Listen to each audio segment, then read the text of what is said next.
भटती सोराग वैरागी कोटि सती सोराग वैरागी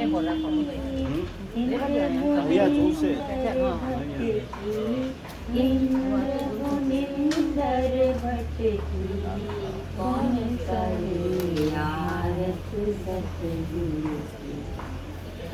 सतगुरु बिना खोज नहीं पाया, सतगुरु बिना खोज नहीं पाया। कर्म भरम बिच अटकी, कर्म भरम बिच अटकी कौन करे आरत सतगुरु। कौन करे अब उनके बड़े भाग जानो, अब उनके जिनको शरण परापत गुरु की, जिनको शरण परापत गुरु की कौन करे आरत सतगुरु की।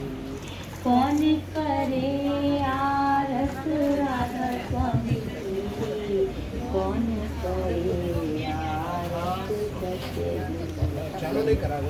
गुरु समान राधा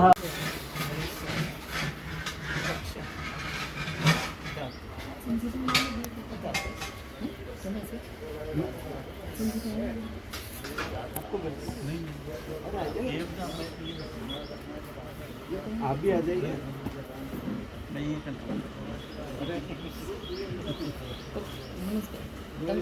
आज कुछ हम रख जो है भी में सीधे देखो। हाँ हाँ तो आया तो नहीं देखा है, देखो आज मैं कुछ नहीं हाँ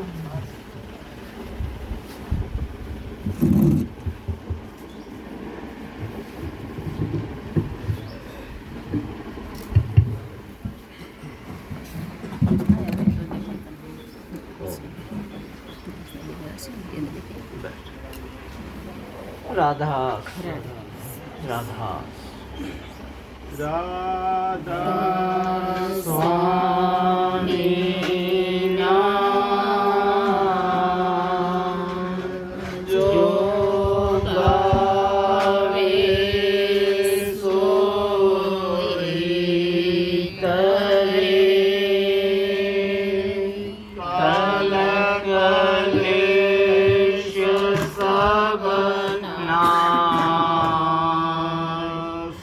सुख पावे सब दुख हरे, ऐसा नाम अपार कोई भेद न जाने,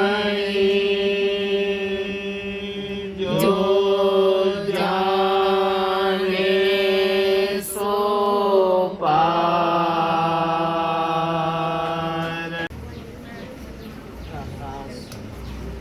राधा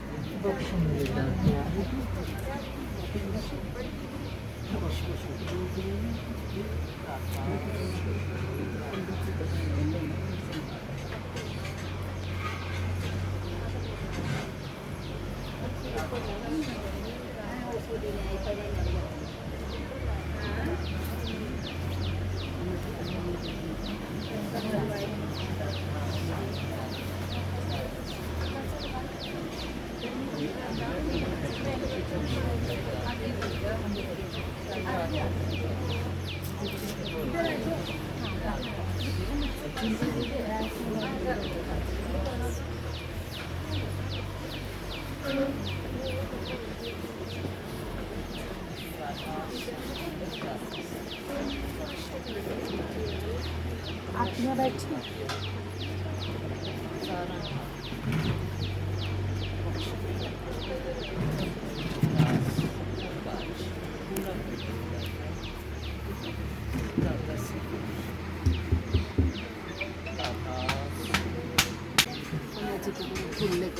कमल जी फूल बना इसको पता नहीं है फूल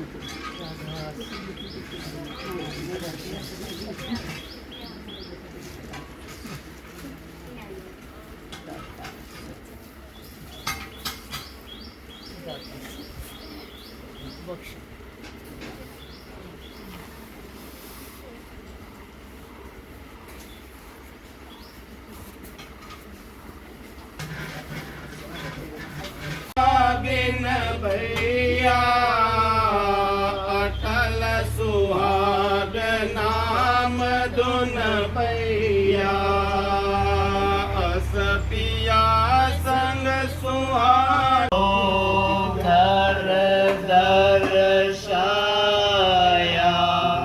गुरु पूरे दरबारा देखा जाय सूरत से सारा इस पर बख्शिश आधार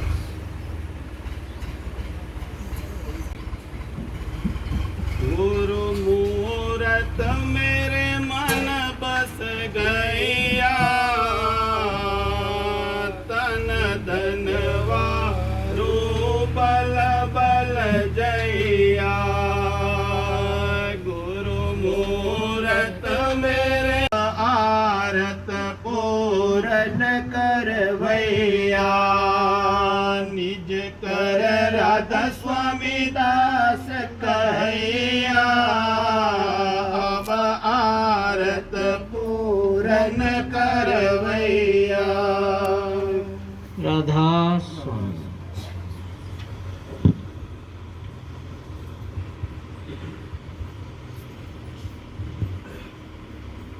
आषाढ़ मास पहला हाल दुख सुख सहने जीव का संसार में मन और माया के संग भ्रम कर प्रथम आषाढ़ मास जग छाया प्रथम आषाढ़ मास जग छाया आसादर जीव गर्भ समाया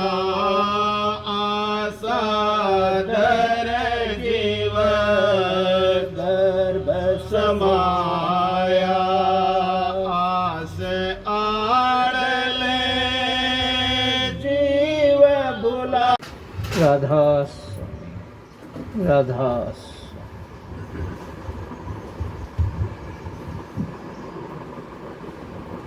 आज आषाढ़ बदी पड़वा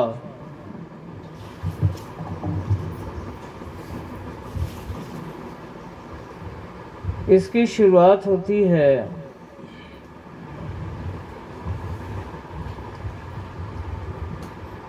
जब राधा स्वामी धरा नर रूप जगत में और गुरु हुए जीव चेताए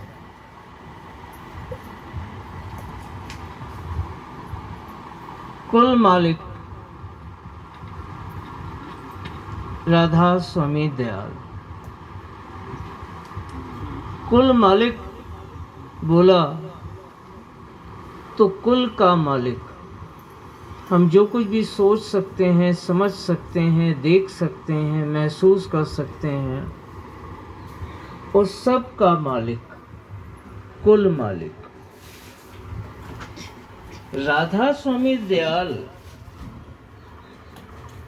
एक वर्णात्मक नाम है जो हम उस परम सत्ता और सामर्थ्य को संबोधित करने के लिए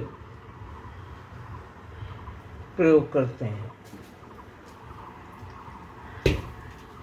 राधा से अर्थ है हमारे भीतर का चैतन्य जिससे हम जीवित हैं, और यही चेतना जब देह में होती है तो कोई भी जीवित होता है और जब यह चेतना शरीर से निकल गई तो जीवन समाप्त हो जाता है। इसी को राधा कहा है। यानी वो धारा जो ऊंचे से उतरकर इस पिंड देश धरती पर जीव के रूप में जन्म लेती है, उसी चैतन्य धारा को जब वो उलटकर ऊंचे की ओर जहाँ से वो आई है बढ़ती है तो धारा उलटकर राधा कहलाती है। ये राधा कृष्ण महाराज वाली राधा नहीं है। जब ये धारा उलटती है तो राधा बन जाती है। जब आई तो धारा थी। स्वामी से अर्थ है उस परम चेत का जो कुल रचना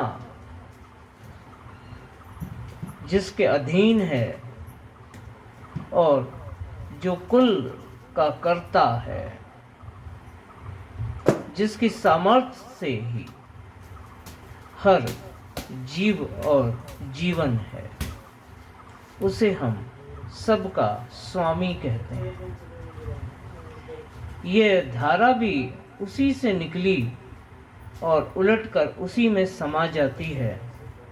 तो जब ये धारा उलटकर राधा बनती है और अपने स्वामी में समा जाती है, इसे ही राधा स्वामी कहा है।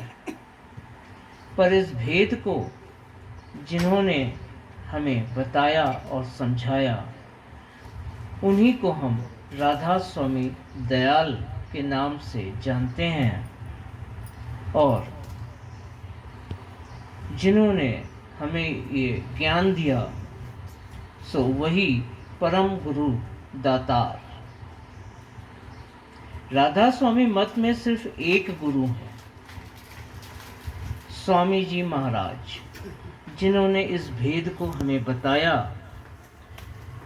चेताया, समझाया और कैसे हम एक जीव उलटकर वापस अपने निज धाम स्वामी में राधा समा सकती है, वो तरीका, वो रास्ता, वो उपाय बताया।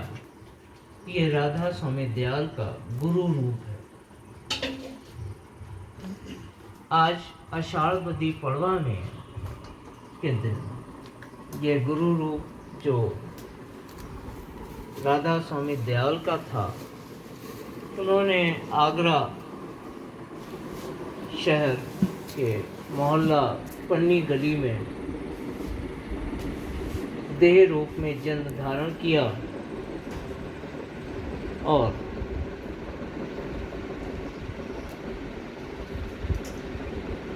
आज आषाढ़ पड़वा के दिन 60 वर्ष की अवस्था में अंतर ध्यान हुए, यानी चूल्हा छोड़ दिया। इनकी मृत्यु प्राकृतिक मृत्यु नहीं थी, इसलिए हम कहते हैं चूल्हा, यानी देह छोड़ दी। सबके बीच घोषणा करके कि अब मैं वापस जाता हूँ और देह त्याग दी। यही देह स्वरूप को हम स्वामी जी महाराज के नाम से जानते हैं, जिनका ये स्वरूप है। और राधा स्वामी मत के आदि प्रणेता, जारी करता हुजूर स्वामी जी महाराज हैं। उनकी यादगारी में ही आज आषाढ़ पड़वा के दिन हम उन्हें याद करते हैं, और यही आज के दिन और सत्संग का महत्व है।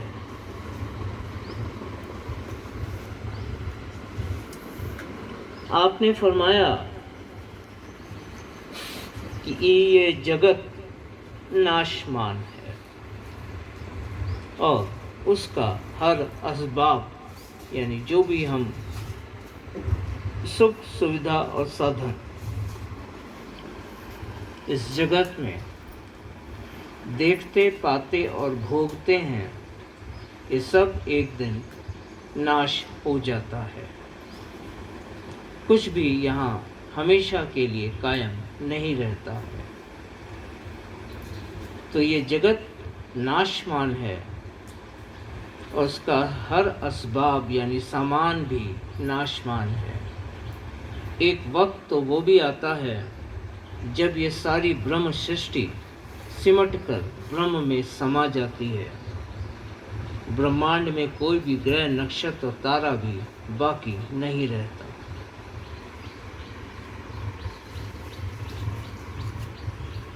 तो क्या करें? क्या जीवन ही छोड़ दें? जीवन भी नाशवान है। जो पैदा हुआ है एक दिन मृत्यु को प्राप्त होगा। सदा कोई जीवित नहीं रहेगा। तो क्या करें? क्या जीवन छोड़ दें? नहीं, इस जीवन को उपयोग करना है कि लौट कर फिर इस जगत में जन्म धारण ना करना पड़े। यही जतन, जुक्ति और उपाय कि जीव अलग अलग जूनों में जन्म लेकर जगत में भटकने और जगत के क्लेश, कष्ट, दुख भोगने से बच जाए और सदा चैतन्य में मिल जाए। यही राधा स्वामी मत का उद्देश्य और लक्ष्य है।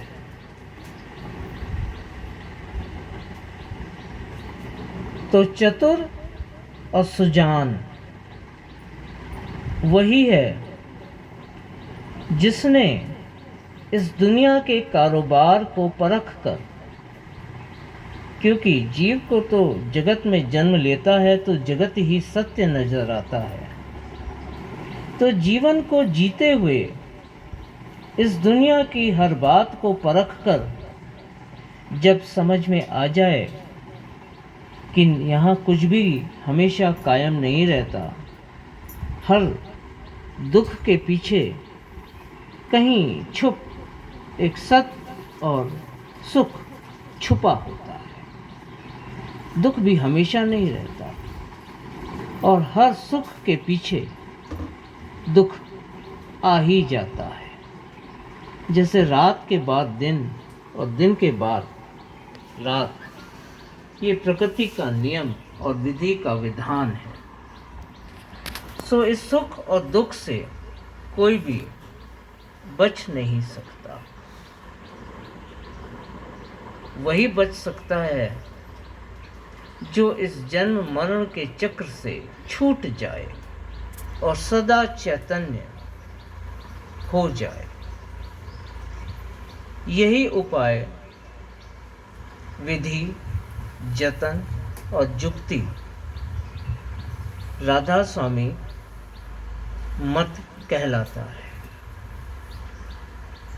जबकि हम ये धारा उलट कर राधा बनती है और स्वामी में लीन होकर राधा स्वामी हो जाती है। यही सदा चैतन्य रूप है हमारा। यही सदा चैतन्य रूप है हमारा, जिसे हम इस जगत की काल और माया के जाल और जंजाल में फंसकर भूल चुके हैं कि हम कौन हैं, कहाँ से आए हैं और हमें कहाँ वापस जाना है। यही शिक्षा राधा स्वामी मत कहलाता है। जबकि राधा स्वामी में समाकर राधा स्वामी बन जाती है।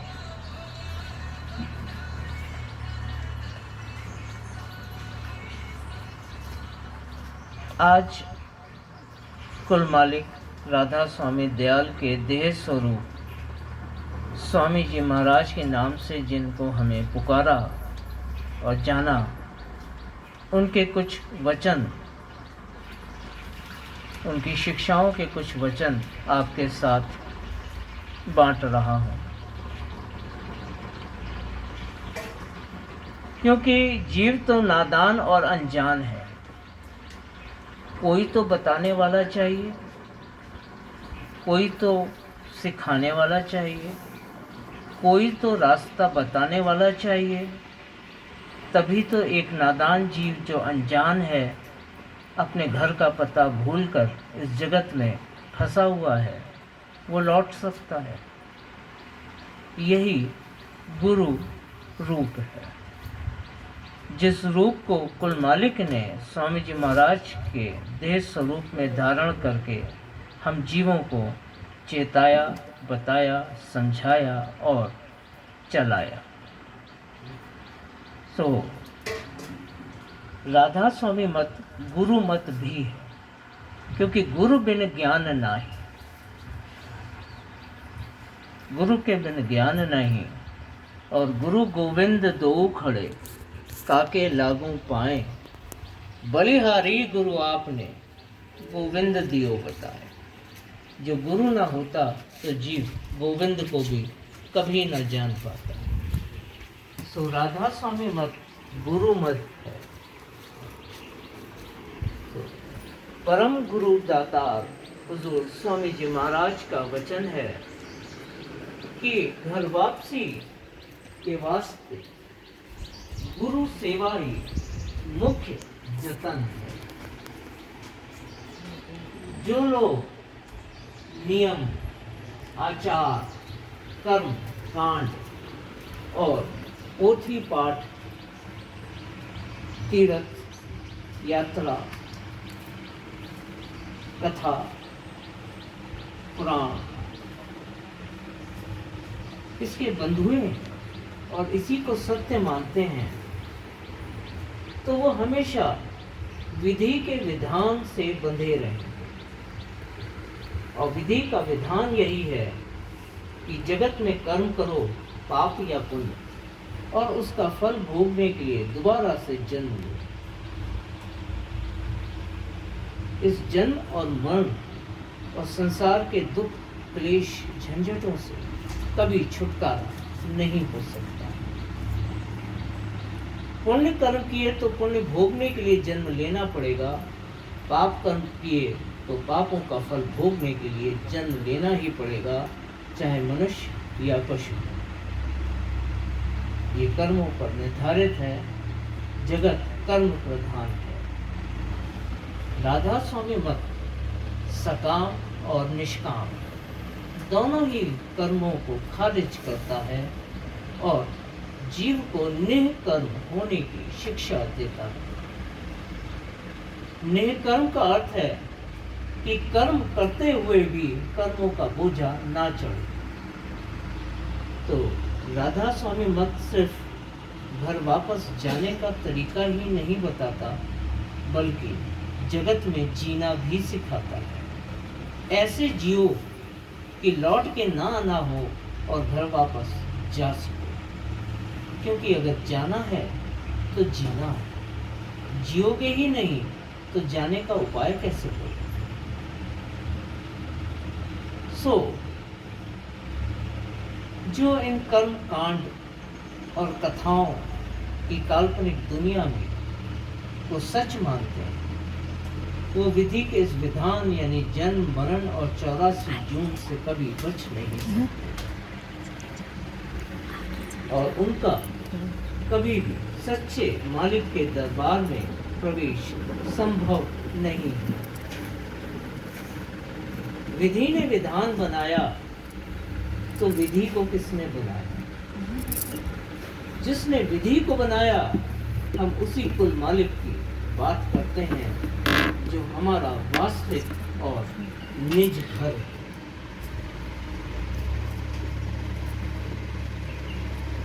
सो जो वक्त के सद्गुरु की सेवा तन, मन, धन से लगे हैं और कर रहे हैं, उनका सच्चे मालिक के दरबार में प्रवेश निश्चित है। यही गुरु की महिमा, रास्ता बताने वाला और उस पर चलाने वाला और घर वापस पहुंचाने वाला। तन मन धन, इसे बुद्धिमान लोग अलग अलग तरीके से इसकी व्याख्या करते हैं। तन की सेवा से समझते हैं कि गुरु के पैर दबाओ, खाना वाना बना दो, पानी वानी भर लाओ, उनका घर वर साफ कर दो, बाग बगीचा में सेवा कर दो। ये तन की सेवा समझते हैं। ये तन की सेवा नहीं। और ना संत सद्गुरु को ऐसी सेवा की आवश्यकता है। ये हमारा अज्ञान है, क्योंकि तन की वास्तविक सेवा हम जान ही नहीं। तन की सेवा ये है कि जो हम वक्त निकालकर एकाग्रचित्त होकर मालिक की याद में बैठते हैं और विधि पूर्वक मालिक का सुमिरन करते हैं, यही तन की सेवा है। सद्गुरु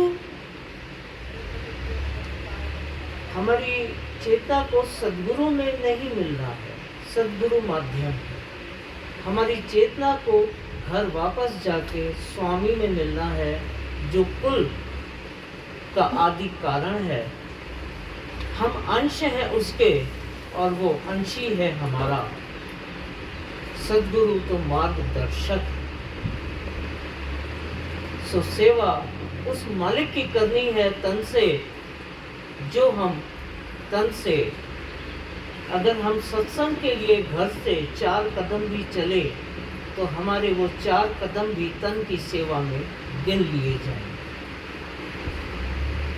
हम मालिक की आस में और मालिक की नज़दीकी पाने के लिए हमने जो भी कदम चला वो तन की सेवा है।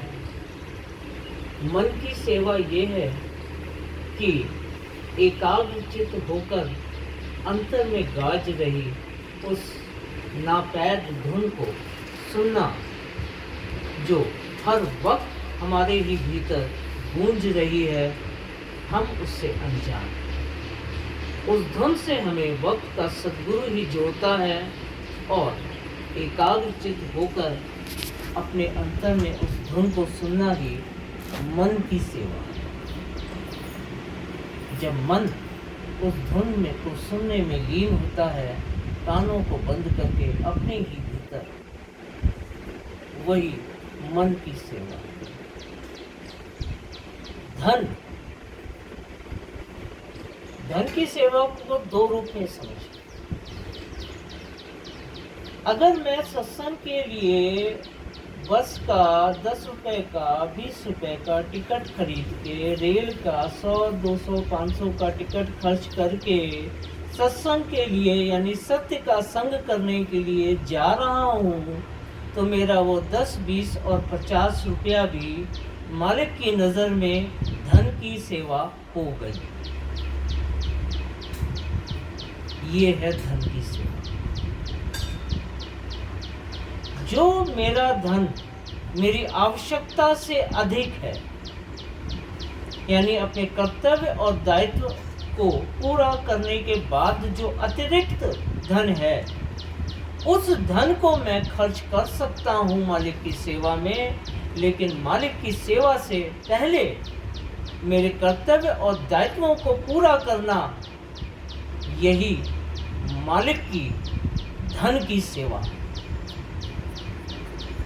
कर्तव्य और दायित्व। कर्तव्य के दायरे में वही हैं जिनको हमने अपने जीवन में अपनाया या जिनको हमने जीवन प्रदान किया। इसके अलावा कोई कर्तव्य के दायरे में नहीं आता। जिसे हमने जीवन में अपनाया वो पति के लिए पत्नी है और एक पत्नी के लिए पति है। पति और पत्नी 2 नहीं, एक। पत्नी अर्धांगिनी है और शास्त्र कहते हैं कि स्त्री शक्ति रूपा है, शक्ति के बिना तो शिव भी शव। जब शिव में शक्ति एक होते हैं तभी शिव। शक्ति के बिना तो शिव भी शव। तो स्त्री और पुरुष, पति और पत्नी एक है, दो नहीं, हो ही नहीं सकते। और जो ऐसा सोचता है कि मैं अलग, मेरी पत्नी अलग, या मैं अलग, मेरा पति अलग, ये उनकी भूल है। मालिक की दृष्टि में वो अब एक, जिसे हमने अपने जीवन में अपनाया और जिसे हमने जीवन प्रदान किया। हम पति पत्नी ने जिसे जीवन प्रदान किया वो हमारी संतान है। तो पत्नी, पति और संतान, इससे कभी भी मुंह नहीं मोड़ा जा सकता, वरना हम पर कर्मों का बोझ पड़ेगा और कभी भी हम कर्मों के बोझ से खाली नहीं होंगे, इस जन्म मरण से नहीं मुक्त हो सकते। या तो इस जीवन में भुगतना पड़ेगा या प्रारब्ध बन के अगले जीवन में भुगतना पड़ेगा। राधा स्वामी मत घर गृहस्थी त्याग का मत नहीं है, ये गृहस्थों का मत है। अपने कर्तव्य और दायित्वों को पूरा करते हुए तभी हम निःकर्म हो सकते हैं, और अगर अपने कर्तव्य और दायित्वों को पूरा नहीं किया तो हम निःकर्म नहीं हैं। अपने कर्तव्य और दायित्वों को पूरा करने के लिए हम जो जीविकोपार्जन करते हैं और उस धन को अपने परिवार पर, अपनी पत्नी और बच्चों पे खर्च कर रहे हैं, वो मालिक की सेवा में गिन लिया गया। ये धन की सेवा। दायित्व के क्षेत्र में वो आते हैं जो देय है, यानी जिनसे हमने जीवन में कुछ लिया उसका भुगतान करना ही दायित्व। इसमें हमारे भाई, बंधु, नाते, रिश्तेदार, समाज, देश, काल, वातावरण सब आ जाता है। हम प्रकृति से भी लेते हैं, तो प्रकृति का संरक्षण भी हमारा दायित्व है। जिस देश में हम रहते हैं उसके संविधान का पालन करना हमारा दायित्व है। हाउस टैक्स, इनकम टैक्स हमारा दायित्व।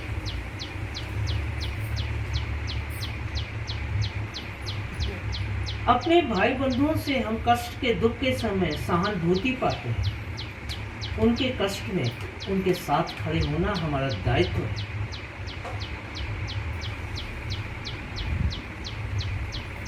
गुरु से ज्ञान मिलता है तो गुरु दक्षिणा भी दायित्व है। ज्ञान प्राप्त किया,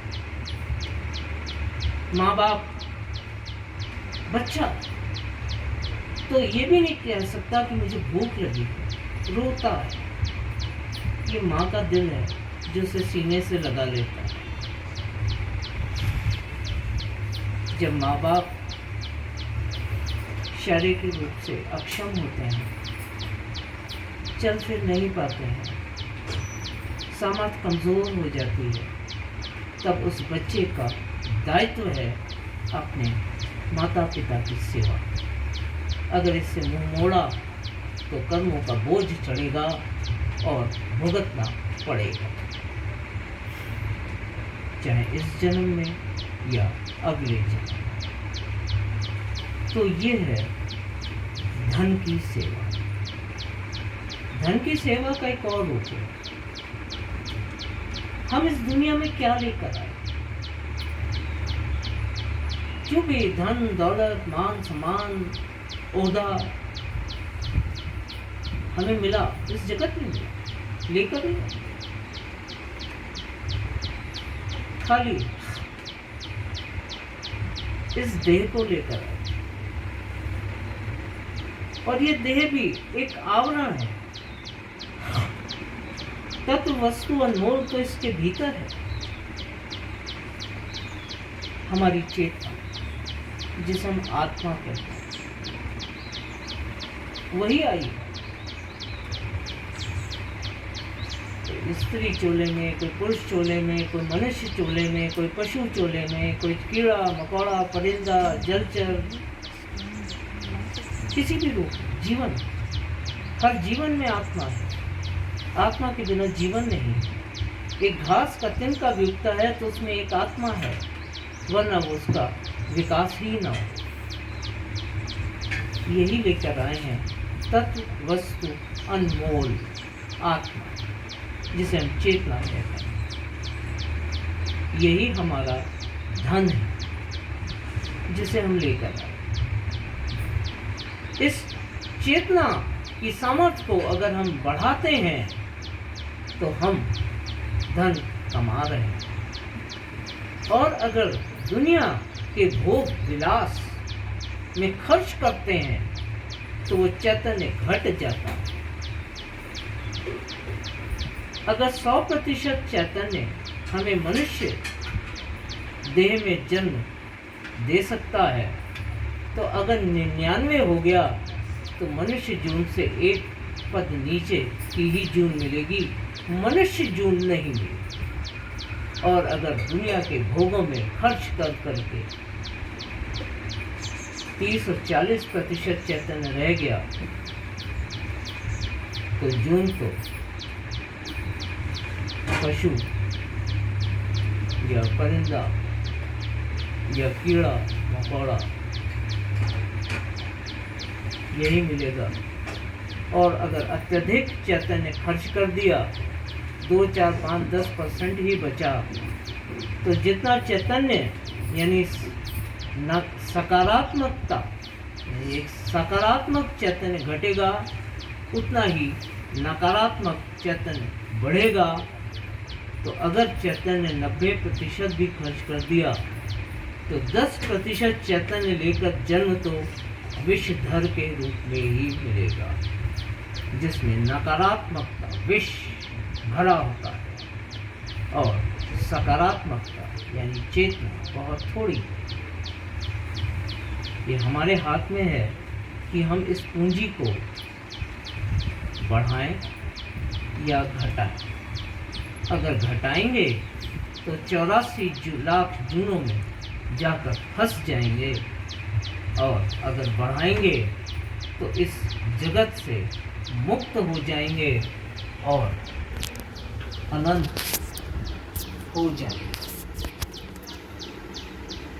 तो ये यानी अपने चैतन्य को बढ़ाया, वही इस जगत, इस नाशमान जगत से मुक्त होकर अजर अमर अविनाशी जगत में प्रवेश कर सकता। इस पिंड देश में यानी स्थूल जगत में जीव के वास्ते सद्गुरु वक्त ही मालिक है, जो उसे कुल मालिक से मिला देता है। अगर जगत में सद्गुरु वक्त जीव का मालिक ना हो तो जीव कभी भी कुल मालिक के रास्ते पे बढ़ नहीं सकता। कौन उसे बताएगा, कौन उसे समझाएगा, और कौन अंतर में उसका साथ निभाएगा।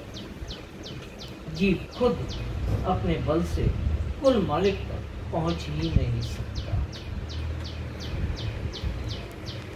इस जगत में जीव के वास्ते सद्गुरु भक्त ही सच्चे मालिक हैं, और सद्गुरु भक्त जब जीव के विकारों और मैल को मन के साफ करके उसे सुरत बनाते हैं।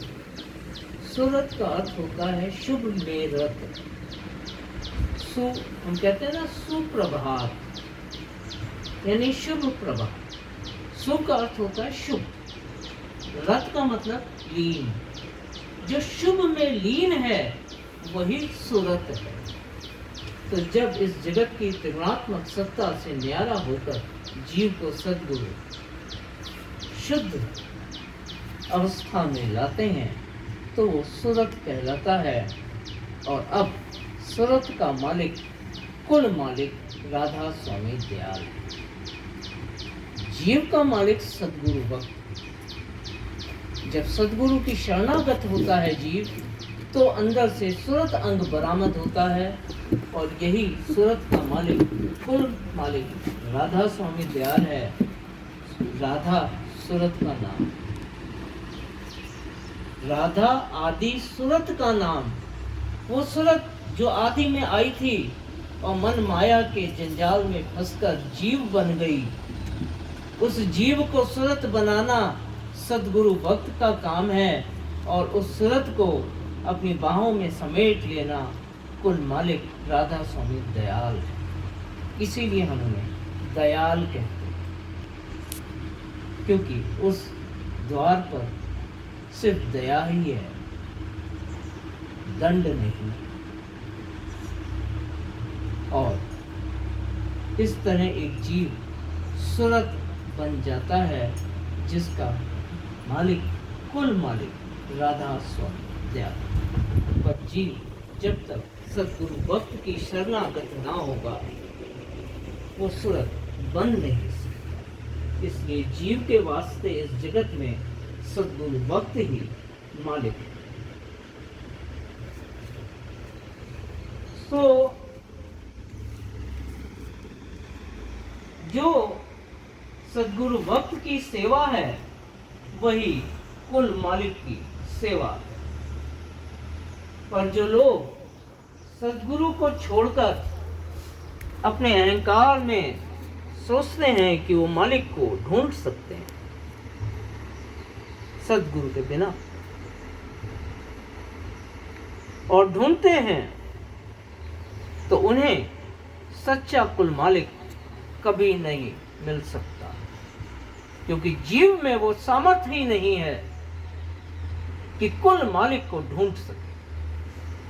वो सामर्थ्य तो सत्संग और सद्गुरु से ही मिल सकती है।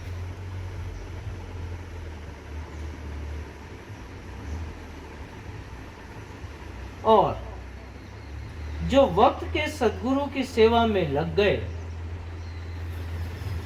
उन्हें तो मालिक मिल ही गया। और सद्गुरु की सेवा ये है कि उनके वचन को सुनना, सुनकर उस पे मनन और चिंतन करके समझना, और जब समझ में आ जाए तो उस पर अमल करना, यानी व्यवहारिक रूप से उसे अपने जीवन में अपनाना। यही सद्गुरु की सेवा।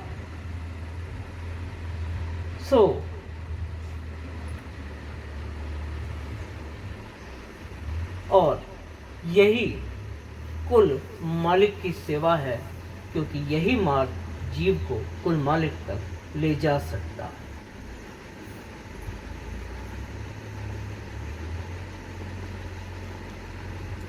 तो जो इन बातों से अनजान है, वो हमेशा अनजान ना रहेंगे, क्योंकि इस जगत और जीव की रचना ही और मनुष्य जून ही इस वास्ते रची गई है कि इस देह में फंसा हुआ चैतन्य लौटकर घर वापस आ सके। सो वक्त मुनासिब, जब उनका वक्त आएगा, अंतर्दृष्टि खुलेगी, तब स्वतः ही उन्हें अपने वक्त के सद्गुरु की पहचान हो जाएगी। तो जब तक अंतर में पूरी तरह से दृष्टि ना खुल जाए और स्पष्ट ना हो जाए, तब तक जीव को चाहिए कि हो चुके पिछले संतों के जो वचन हैं, उन्हें ही गवाही मानकर अपने वक्त के सद्गुरु की प्रीत, प्रतीत और सेवा में लगा रहे। धीरे धीरे वक्त के सद्गुरु से भी प्रेम, प्रीत और प्रतीत हो जाए।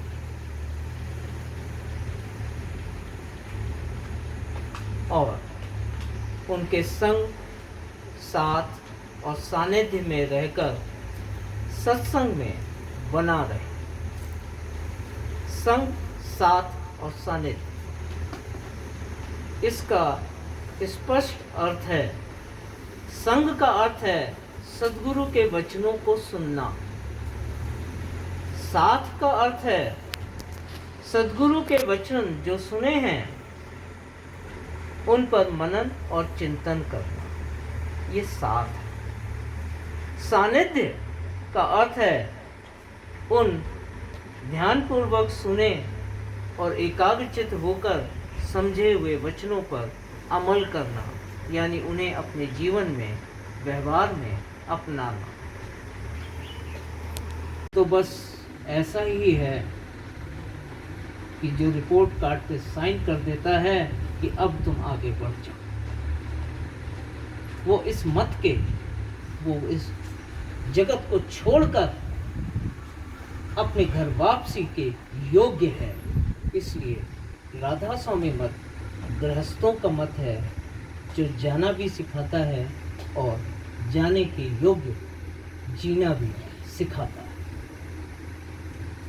इसीलिए इसे गृहस्थों का मत कहा गया है। ये वैराग का मत नहीं है।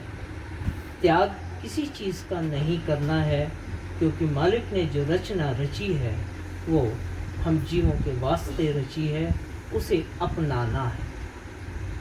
ये प्रेम का मत है। प्रेम से अपनाना ही राधा स्वामी मत है। त्याग का कोई स्थान नहीं है, क्योंकि उस कुल मालिक ने इस जगत में कुछ भी व्यर्थ का काम नहीं किया है। कोई भी चीज व्यर्थ की नहीं बनाई है। कुछ भी ऐसा नहीं बनाया है जो हमें कष्ट दे। पर हमारा मन जो कामनाओं, लालसाओं, वासनाओं, लोभ के पीछे मारा मारा फिरता है और जब नहीं मिलता है तो कष्ट पाता है। जो बख्शा है मालिक ने उसे स्वीकार करो। हम कष्ट तब पाते हैं जब हम अस्वीकार कर देते हैं। नहीं मालिक, इतने पैसों में गुजारा नहीं होता, मुझे तो वो बड़ी वाली एसयूवी कार चाहिए, ये छोटी वाली कार से नहीं मजा आ रहा। दुखी। मालिक ने छोटी कार बख्शी है, तुम इसी योग्य हो, उसको स्वीकार करो। स्वीकार नहीं कर रहा है इसलिए दुखी है। नहीं मालिक, ये दो रोज क्या है, मैं इतना नहीं कमा पा रहा हूँ, खाली दाल रोटी सब्जी खा रहा हूँ। अरे मुझे भी कुछ बढ़िया बढ़िया चाहना है, वो कुछ रेस्टोरेंट्स में जाना है, मैं भी एक बार 5 स्टार जाना चाहता हूँ। दुखी है क्योंकि जो मालिक ने दाल रोटी बख्शी है वो अस्वीकार है। वो दाल रोटी जो मालिक की दया से मिल रही है वो भी दुख का कारण बन गई, हमारी लालसाओं, कामनाओं, वासनाओं के चक्कर। तो स्वीकार करो, जो मालिक ने बख्शा है वो वही बख्शा है जिस योग्य हम हैं।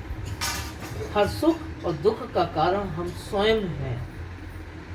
अपने ही कर्मों से हम सुख और दुख पाते हैं, पर हम स्वीकार नहीं करते, इसलिए दुखी हैं। स्वीकार करना शुरू कर दीजिए, सारे कष्ट और दुख खत्म हो जाए। और तब दिल में जो पैदा होगा, जो प्रकाश होगा, जो तरंग और मंग उठेगी, उसी का नाम प्रेम। स्वीकार करो। मुख्य जतन तो सद्गुरु भक्त की सेवा ही है। इसी से अंतःकरण शुद्ध होगा। सत्य का संग करने से ही अंतःकरण और मन का मैल दूर हो सकता है। जब अंतःकरण शुद्ध हो जाएगा तभी उस सच्चे नाम की बख्शीश होगी, जो हर घट के भीतर हर वक्त बिना रुके लगातार गूंज रहा है, पर हम उससे अनजान और दूर हैं। ये नाम तो जब अंतःकरण शुद्ध होगा सत्य संग से, तभी सद्गुरु हमें हाथ पकड़ के अंतर में अपने बल से अपनी चेतना को हमारी चेतना से जोड़ के उन द्वारों को पार करवा देंगे जिन द्वारों को हमने अपने ही हाथों से बंद किया हुआ। पांचों विकार काम क्रोध मद लोभ मोह के चक्कर में पड़कर, और ये विकार सत्संग से ही दूर हो सकते हैं और तभी उस नाम की बख्शीश हो सकती है जो नापैद है।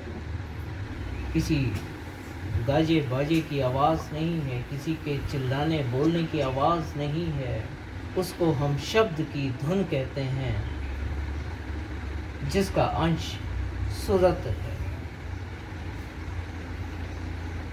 यही शब्द सच्चा नाम जो कि सद्गुरु वक्त के द्वारा वर्णात्मक और ध्वनात्मक दोनों ही रूपों में एक प्रेमी भक्त को प्रदान किया जाता है।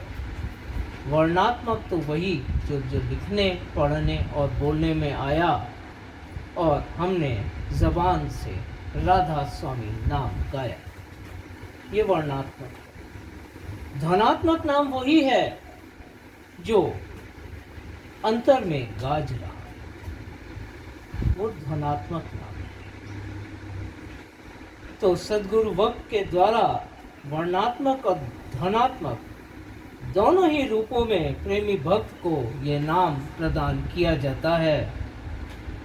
वर्णात्मक नाम की महिमा बाहरी तौर से सफाई के वास्ते है, जो हमारे मन को बदल देती है, और जब मन बदलता है तो विचार बदलते हैं, विचार बदलते हैं तो कर्म बदलते हैं, कर्म बदलते हैं तो हम भले मानस कहलाते हैं। और ध्वनात्मक नाम की महिमा अंतर में सुरत के खिंचाव, यानी हमारी चेतना का अपने मूल जहाँ से वो आई है, जिसके हम अंश हैं, अपने अंश की दिशा में बढ़ने के वास्ते है। सो सच्चे नाम की कमाई ही परमार्थी करनी कही गई है। परमार्थ, परम अर्थ। इस जीवन का बहुत से अर्थ हो सकते हैं मन के घाट पर सूरत के घाट पर इस जन्म का एक ही अर्थ है कि घर अपने चलो भाई, देश पर आए क्या रहे, यही परम अर्थ। और इसी परम अर्थ को प्राप्त करने के लिए की गई करनी ही परमार्थ है। तो सच्चे नाम की कमाई ही परमार्थी करनी कही गई है। पहले बाहरी स्थूल की सफाई होने के बाद, स्वभाव में व्यवहारिक परिवर्तन होने के बाद, तब अंतर में सफाई और ऊंचे घाटों पर हमारी चेतना का खिंचाव होता है। तब ही अंतर में, अंतर का अर्थ होता है आत्मा, कहते हैं ना अंतर आत्मा। अंतर का अर्थ है आत्मा, और तभी अंतर में वो शब्द खुलता है जो सच्चा ध्वनात्मक नाम है।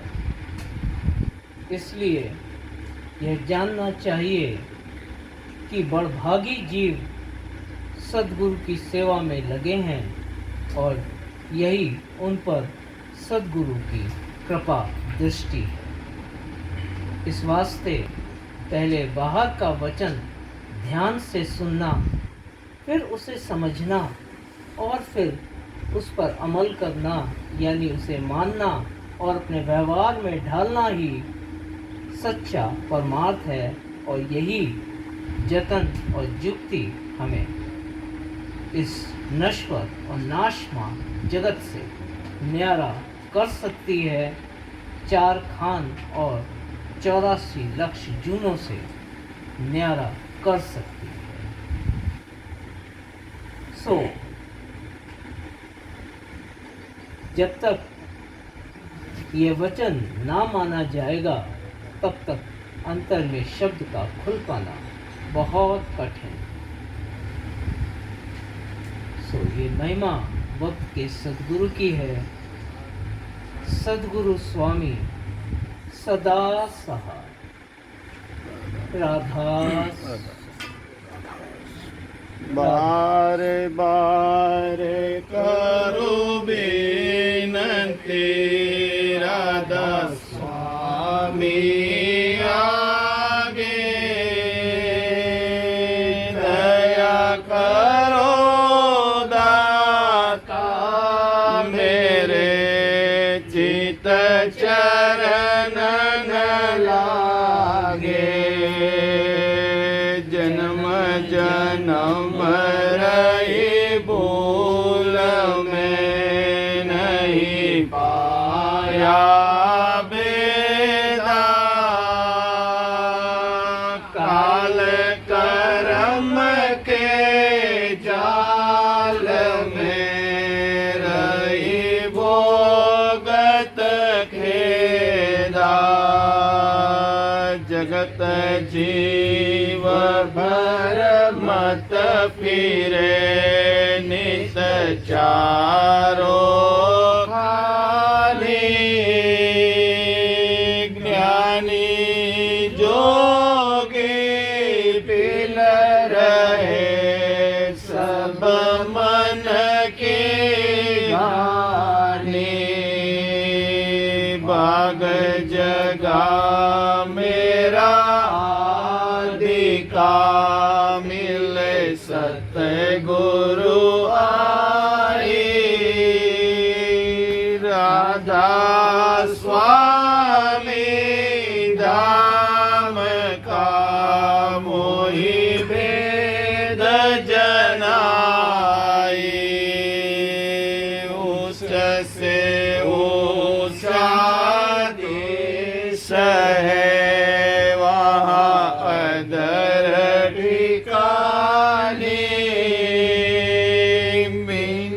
संत पावे नहीं सुट शब्द निशानी राधा लागे दया करो स्वामी प्यारे चित चरण न लागे राधा बार बार कर जोड़ कर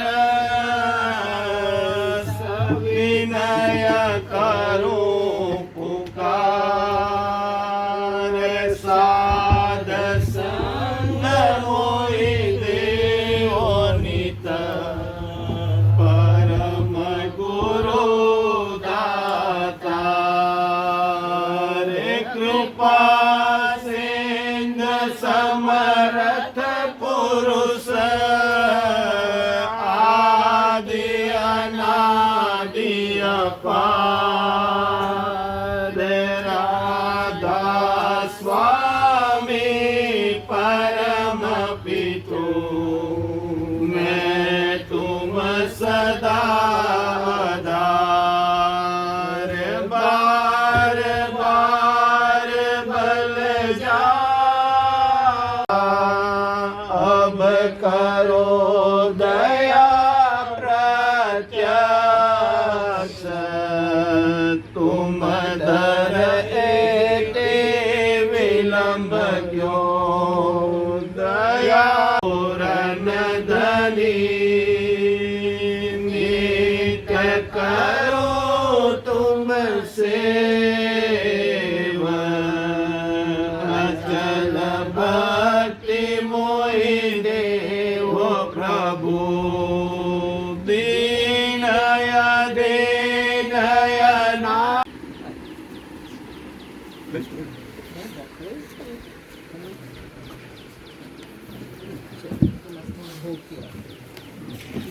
एक जी अभी ऊपर आ जाइए, ऊपर आइए सर। खड़े हो जाइए।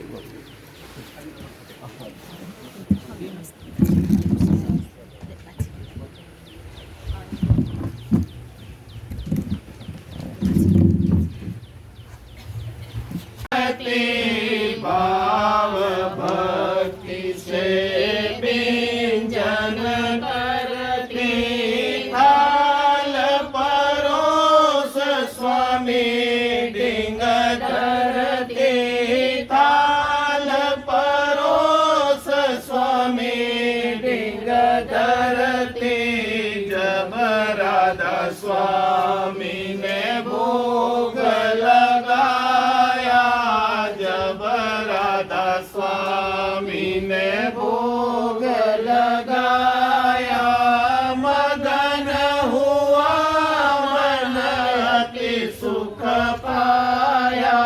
स्वामी छिन छिन गाया, राधा स्वामी छिन छिन गाया, फिर सतसंगी सब मिल गाया, फिर सतसंगी। धन धन क्या कहूँ महिमा, धन धन धन धन क्या कहूँ महिमा। भाग जगे गुरु चरण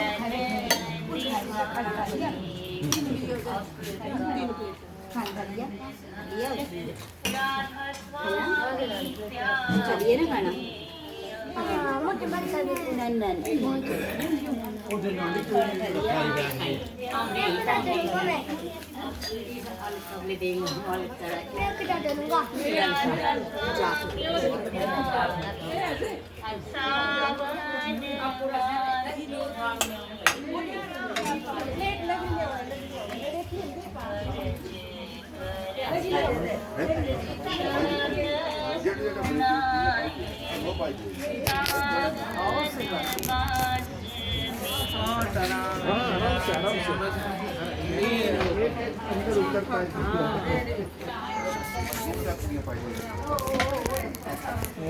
मेरे पास इनका